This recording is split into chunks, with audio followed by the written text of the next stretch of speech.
Hi everyone, today we're going to learn about distillation, extraction, and drying.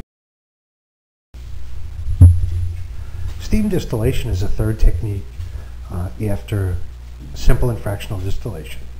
That's actually quite different than those two in that you use mixtures of liquids that are insoluble in each other, that are we call immiscible.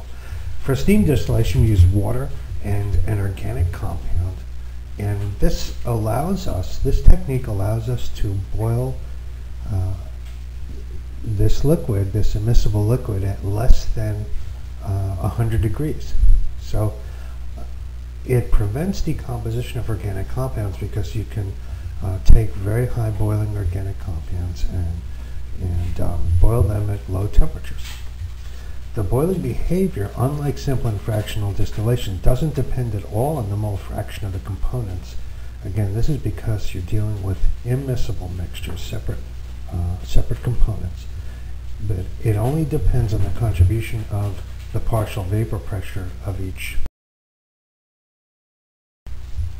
As shown in this top equation, boiling begins when the sum of the partial vapor pressures of the two immiscible liquids is just greater than the pressure applied on the liquid, typically from the atmospheric pressure, unless you're doing a vacuum distillation.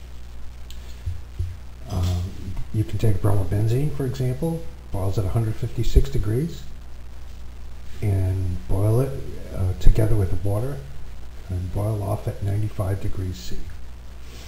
So you can really distill organic compounds at much lower boiling points than you would otherwise.